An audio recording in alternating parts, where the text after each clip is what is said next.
Siapa sangka, sebuah negara dari Afrika yang dulu jarang diperhitungkan kini justru menjadi inspirasi bagi banyak tim nasional di dunia. Ya, kita berbicara tentang Maroko. Negara yang berhasil mengguncang panggung sepak bola dunia lewat pencapaian luar biasa mereka di Piala Dunia.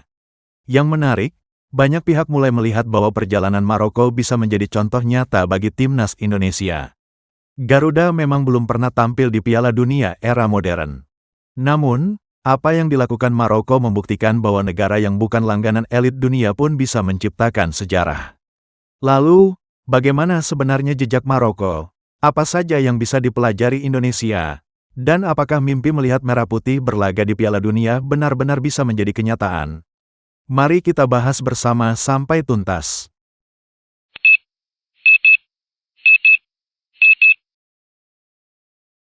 Beberapa tahun lalu, Maroko bukanlah tim yang dijagokan untuk berbicara banyak di Piala Dunia. Mereka memang memiliki tradisi sepak bola yang cukup baik di Afrika, tetapi tidak masuk dalam daftar favorit juara. Namun semuanya berubah pada Piala Dunia 2022 di Qatar. Maroko tampil mengejutkan sejak fase grup.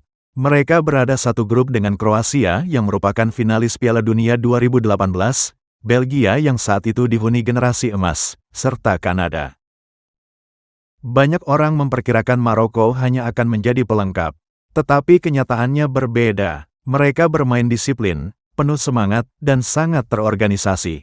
Maroko menahan imbang Kroasia tanpa gol, kemudian mengalahkan Belgia 2-0, lalu menundukkan Kanada dengan skor 2-1.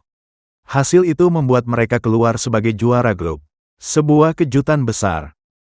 Kejutan Maroko belum berhenti. Di babak 16 besar, mereka menghadapi Spanyol. Tim yang terkenal dengan penguasaan bola luar biasa itu dibuat frustrasi sepanjang pertandingan. Hingga akhirnya Maroko menang melalui adu penalti, lolos ke perempat final. Namun tantangan berikutnya lebih berat. Portugal, yang diperkuat banyak pemain bintang, menghadang langkah mereka. Lagi-lagi Maroko menunjukkan mental baja. Mereka menang 1-0 dan menciptakan sejarah sebagai negara Afrika pertama yang berhasil mencapai semifinal Piala Dunia.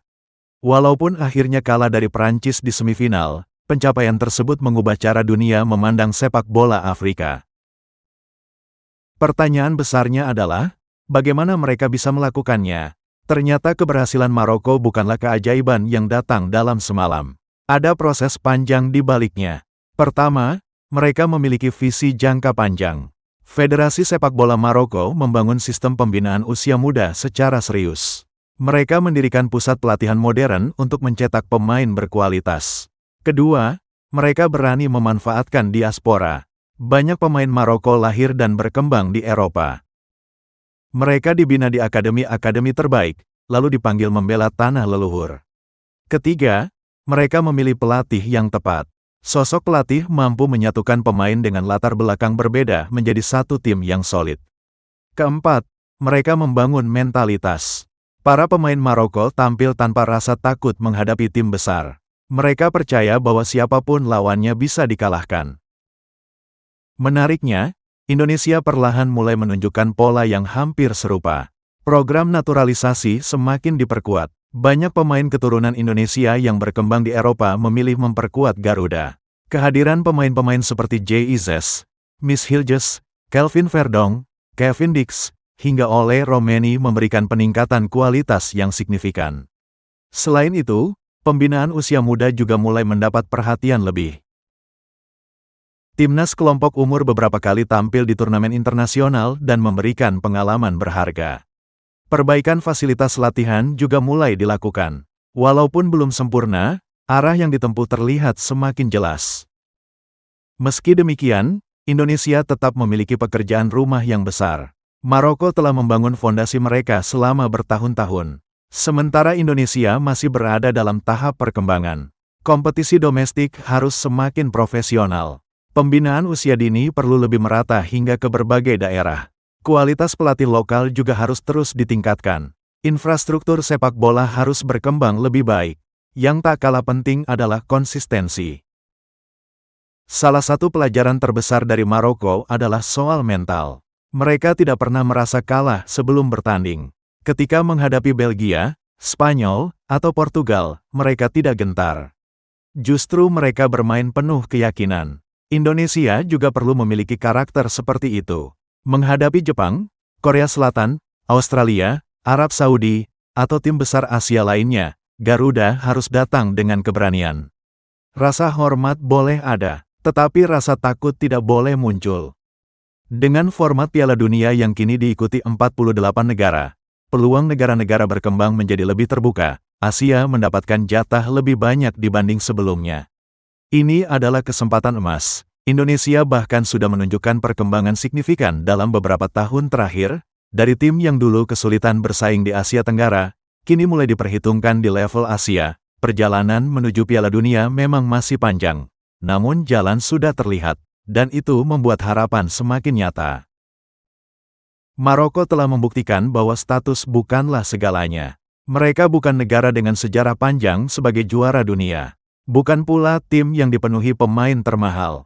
Tetapi mereka memiliki visi, kerja keras, persatuan, dan keyakinan. Indonesia bisa belajar dari semua itu.